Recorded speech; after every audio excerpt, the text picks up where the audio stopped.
The Mossberg 590 Shockwave in 410. Let's check it out.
Mossberg introduced the 590 Shockwave a number of years ago. It was in 12 gauge, 20 gauge, and 410. It is a different kind of firearm. In fact, it's listed as an other. And that way we can have just about a 14-inch barrel, which the minimum legal length is 18 inches. It's smooth bore, it's very light and handy. Now it has a bird head grip on it, but it's a lot of fun at the range in 410. So the recoil is really light and it makes it really fun, but this could also be used as a home defense option. So let's check out the 590 Shockwave. This is just a little beast. Now we want to give a big thank you to Mossberg for sending the 590 Shockwave in 410 for this review.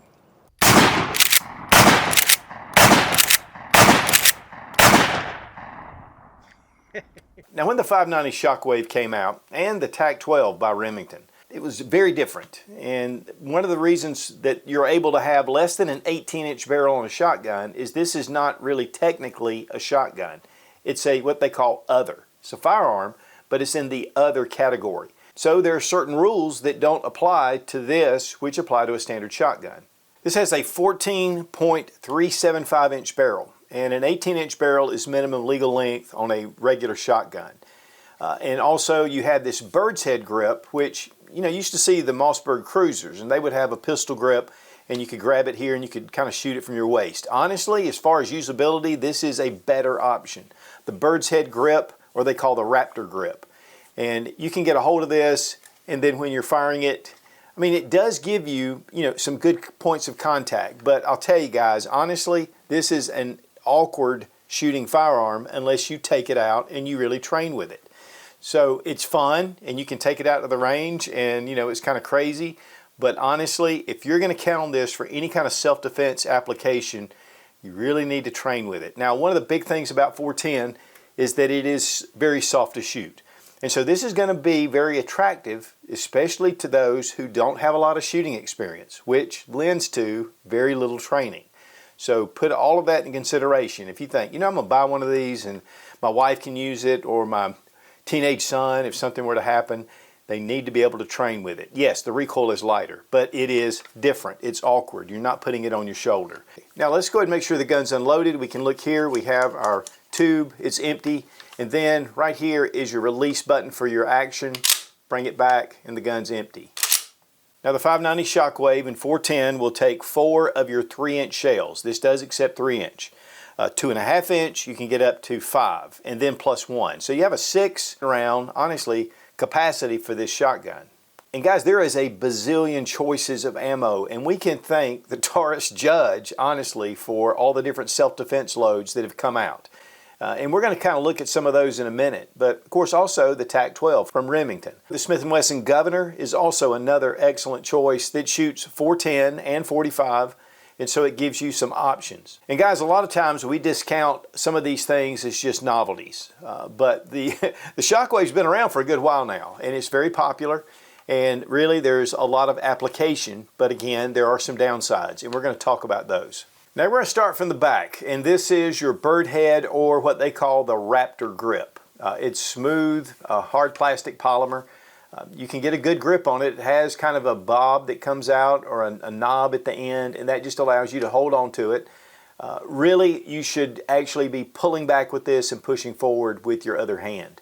Now we have a sling swivel here on the back, which corresponds to the sling swivel right up here at the front of your tube. So you can put slings on this really easily. But again, you can't put a standard pistol grip legally on this gun. But to be honest, for what it is, I think that the bird's head again is better. Now we have a hard anodized aluminum receiver. And then we have our steel bolt and bolt carrier, steel bars. All the internals are steel. This just helps to keep the weight down. With your trigger guard group, it is a polymer. And that really just helps keep the weight down. One thing I like about Mossberg's is it has an ambidextrous safety because it's right here in the middle. So it doesn't matter which way you go, and it's a very positive safety. With the Remington, it's down here at the trigger guard, so it makes it just, if you get used to it, it's great.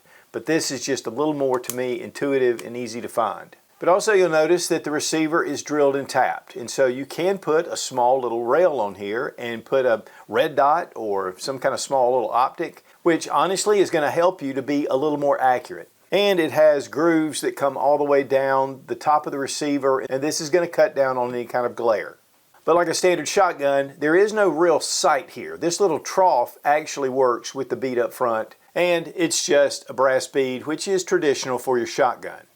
Now the barrel is cylinder bore, so that means you can shoot slugs, you can shoot buckshot, whatever you want to out of this. It's a smooth bore. You can't put chokes on this. That's part of what makes this just an other in the firearm category. Now this is your elevator, and this allows for the shells to go from the tube into the receiver. And Mossberg has developed this to be the anti-jam elevator. And sometimes things can get bunched up here. But when you load the gun, here we have a 2.5 inch and your tube, and you just take it and push it until it clicks. And then you put your next one in. But you have a little extra room. With a 3-inch shell, there's not a lot of room. I mean, you're right here, and putting it in, you have to kind of get behind it. So if you really want something for quick reload, you're going to make sure that you probably want to use the little bit shorter shell, but the 3-inch shells are actually more effective. Now your bolt has dual extractors, and that's going to help just to be more reliable, to pull that empty shell out of the chamber. With our action bars, we have 2, so twin action bars, and that's going to just allow for your bolt to move more smoothly. The 500 only has 1 action bar. And according to Mossberg, it is steel on steel. You don't have to worry about polymer wearing out or aluminum. Right, the weight on the Shockwave 410. 4.18 pounds. Well guys, when it comes to 410 ammo, again, it's kind of difficult to find. I just happen to have a number of different types, which is perfect. We're going to check out some different loads. We're going to shoot some targets, see what the patterns are doing. We're going all the way from just your standard Federal. This is Top Gun 410 bore. We have some old Federal, we're going to try it. Some Herters, Remington Ultimate Defense, Hornady Critical Defense, and some Winchester Defense ammo. And that's the really cool thing about the 410s. Mainly because, and Winchester, because with the advent of the Judge and of course the Smith & Wesson Governor, shooting 410 and 45, they've really developed a lot of self-defense loads.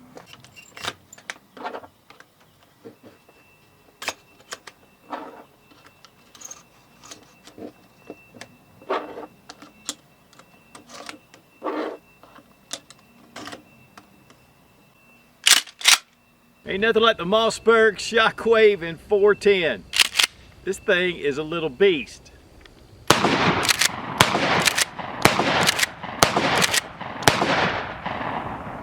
Now we're at about 7 yards and we're going to shoot. One thing I want to talk about though is how to handle this. It has just this bird head grip. So it's a little bit awkward. I mean, when you're bringing it up, you just got to line that bead, but get the bead toward the back. You can even put a sight on here if you want. Which would probably make it a lot easier. But you want to hold it up, don't get it too close to your face. You've got this strap, which is great. It allows you to hold on to it, and that's important as well. Very smooth action, and we've shot this quite a bit. It's just a lot of fun. But that gold bead at the front, when you bring it up, just line it up on your target. Rack one in. We're going to start out with the Federal Top Gun, 9-shot, 2.5 inch. We're going to shoot toward the bottom of the target.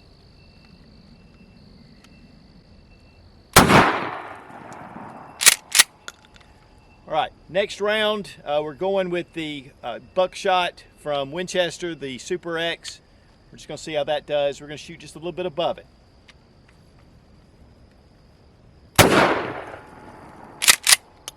Next, Hornady critical defense.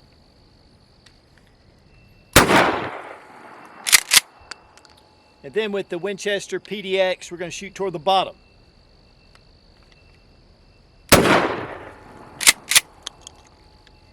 Let's check it out.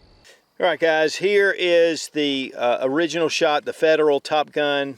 You can see the pellets really have a good separation right here, but this is, again, within 7 yards.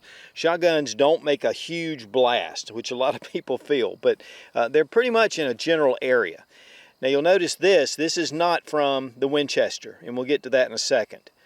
But here we have the buckshot is the Super X with the 3-inch, and the wadding and the buckshot, just one little group right here.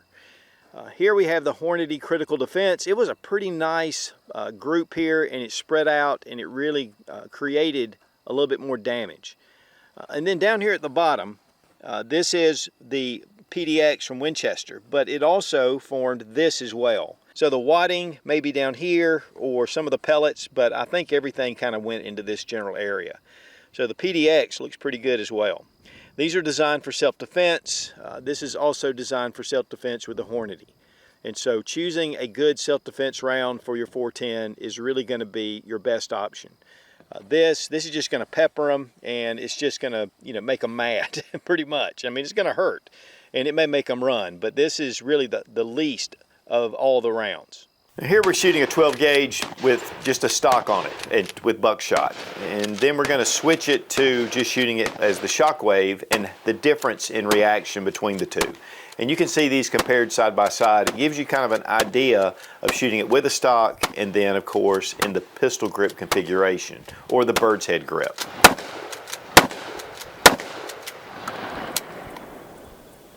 Wow, a lot more control with the stock for sure.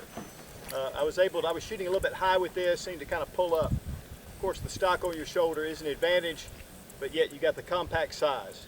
And here's a comparison shooting from the hip. 12 gauge, you see the recoil, and then you switch it to the 410, and it's just a lot softer shooting. But the 12 gauge gives you more ballistic advantage. Okay guys, we're going to disassemble the Shockwave mainly for field strip. First thing you want to do, hit that little button in the back, open it up, make sure the gun is unloaded. Again, come to the end cap with your tube, just unscrew it. And then we can go ahead and just remove our barrel. Now you'll notice this pin in the receiver that has a dimple in it, and it's on both sides. This will go either direction, and this holds in your trigger guard. So you take a punch, just push it right out. Now pay attention when you pull out your trigger group, because when you pull this out, there are 2 bars on either side that are going to come loose. So we just pull it up from the back. And you'll notice those 2 ears, they actually fit down in like this and then close down. Now we take these bars here on either side of the receiver, they'll typically just fall out. Now when it comes to this bar, because you don't want to get these mixed up, but this has a little protrusion right here that actually fits into this hole. And so really it's hard to get these confused. Next, we want to take our receiver and just push it back, and we're going to take this part out right here. Now take your bolt and move it all the way forward. And when you do, you're going to take the elevators, and you're just going to push them together. And you can see where they have those tabs which fit again into each part of the receiver. Then we're going to bring our bolt back all the way out to the end, and then we can just pull it right out, or you can just turn it over and drop it out. Next, take your forend and just pull it right out. And really guys, that's all you need to do to get this thing broken down. And honestly, you don't have to do all that every time you shoot it. But if you want to do a good thorough clean, I mean, that's a great way to do it. So for reassembly, we just want to do it in reverse order. So we're going to go ahead and put on our forend again, put it over the tube. Now once your action bars get to these 2 slots, just go ahead and set them in. And go ahead and get them, and they'll stop. Push down on your action bars, and there is a groove right under here that those action bars go into. So we go ahead and put that in. We don't want to go all the way to the back. Next, you're going to drop in your bolt, and you want to make sure that this open cavity is visible up top, or actually toward the bottom. And this is going to go inside just like this. And you'll notice that it doesn't go past the end of the bolt. So we're going to drop it in first, and you have to go all the way to the back, and then we can slide it in. Now we want to make sure that our bolt is forward, and then we're going to take our elevator and we're going to depress them just like this, and you'll see the 2 notches, they go into the receiver. and they're spring tension, so they fit right in there. And then we're going to bring our bolt back. Now you'll notice where I have the action arms right here. And when it comes to the action bars, you want just the slot showing. And that's going to allow you to put in your carrier. And you'll have to make sure your bolt is lined up. So we're going to drop it in just like that, and it snaps into place. And once it's down, it's flat. Now with the notch on this side, you want to go ahead and put it into place. Now it'll fit into this little hole flush, but you want to make sure it stays there because it has a tendency to fall out. With the other bar, go ahead and get it set up, and it sets right up against the front of the receiver. And then again, you want to make sure that these are flat. This is the hardest part to get your trigger group in, is to make sure that these are in the right position. So what I do is take my hand and push it on this one, and then I take my other hand and I put it here. Then with the trigger group, you want to make sure those ears are up front, and you place it in just like this. Now it doesn't always go in, so you have to kind of fit it, making sure that those bars are against the receiver. And I even cant it just a little bit to get it to fit in there. And it will go all the way in just like that. And then once you get that in, you can just close this down. Then we can take our pin and we can reinsert it. And you can almost do it with your hand, but with a punch, just push it through. So you'll make sure that's flush on either side. Next, take your barrel. You want to start it a little bit into your receiver and then catch that tube at the front and just snap it in. Typically, your bolt needs to be pushed back just a little bit, but it'll go in the other way as well. And then we're going to take our plug and go ahead and tighten it down. And you want to make sure you put that plug back on because that's what holds your barrel on. And then we're going to go ahead and test for function. And we're back in business. It's a little tedious, mainly getting those bars lined up, but honestly guys, it doesn't take long to get used to it. Guys, great cleaning supplies are important, and Shooter's Choice, which is owned by Otis. Guys, Otis is the supplier of the U.S. military for their cleaning supplies, and they do a lot of cool things, and we really appreciate Otis for being one of our sponsors. Now guys, there are a number of accessories that have come along. I've even seen wood stock replacements, side saddles, of course rails to go on the top, straps to go on the back. I mean, there is a lot of different upgrades if you choose, but honestly, just like it is, it's really a great little firearm. The retail price is $566, and of course, you go into your local gun shop, you can get them for less. But let's talk about some pros and cons. First off, it's super lightweight, super small. 410 is effective, but it's more toward the closer range, especially with this setup. So this makes a good home defense firearm if you're willing to train with it. Get out, take it and shoot it, learn where it's hitting, be sure to use those sights. Some people can hip shoot, and if you're going to do that, you definitely need to practice. That looks great on westerns, but it doesn't necessarily work in real life. But you can use a variety of different ammunition. You can shoot slugs through this, you can shoot all the self-defense loads and field loads, target loads, bird loads, whatever you want to do. I mean, there is a ton of choices. Obviously right now we have a little bit of a scarcity for 410, so that may be a little bit of a detriment, but it's coming around. What are some cons? It's unorthodox, it's different, it's a little bit awkward because you're not putting it on your shoulder. You don't have that resting point. A lot of people will take it and put it up to their face and shoot it, and they'll use their hand as kind of a little bit of a rest. And that works okay, you know, especially with 410, more than 12 gauge. The recoil is super low. That makes it really nice to take out, and honestly, to get really decent with this, even more than the 12 gauge. But I mean, it's a Mossberg 590, and these have been around for a number of years, and they've just proven themselves to be good. I mean, the U.S. military uses the Mossberg 590 for their shotguns. It's one of their contracts. So 590 is great, but as far as this type configuration, you know, it's kind of one of those things. And it's a smooth bore, cylinder bore, so again, you can use a lot of different loads in it, but you know, the accuracy, it may not be quite what it is if you had, again, a gun to put on your shoulder. You can't put chokes on this. You could put a light on it, and that would make it nice, but you'd have to figure out where to put it. I have seen rings that go on the front, and I have one of those on my 12 gauge. So really, the biggest con is that you just need to get out and practice with it if you're going to count on this for a self-defense option. If you just want to take it out and shoot it and have fun, that works too. But it is a little awkward. It is different. I mean, you do only have 5 rounds to 4 rounds of 3-inch, so you're going to have some limitations there. But shotguns are an excellent home defense firearm. They've been that way for decades. And really, with the light recoil, almost anyone can use this for self-defense. Would it be best choice? No. There's some better options out there. But there's not options that are smaller. And to me, that is the big plus. Well guys, it definitely has some pros, it has cons. It's small, it's lightweight, it's a lot of fun, it's not going to fit every role, and it's definitely not a hunting option. This is purely for security or self-defense. It's tiny, the recoil is really light, and that's probably the 2 biggest pluses for this firearm. It falls under the legal length of a standard shotgun, but it can be used in a very capable way. And again, a big thank you to Mossberg for sending the 590 Shockwave in 410 for this review. Be strong, be of good courage. God bless America. Long live the Republic.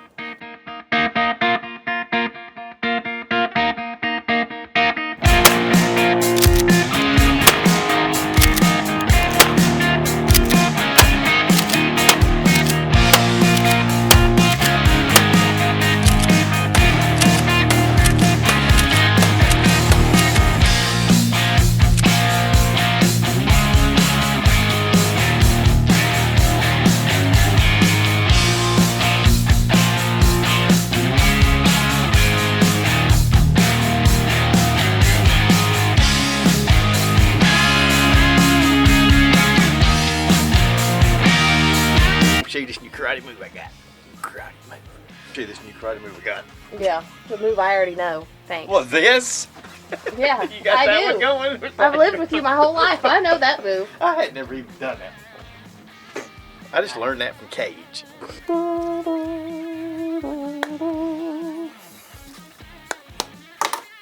All right, we can change positions so we can do all our range reports.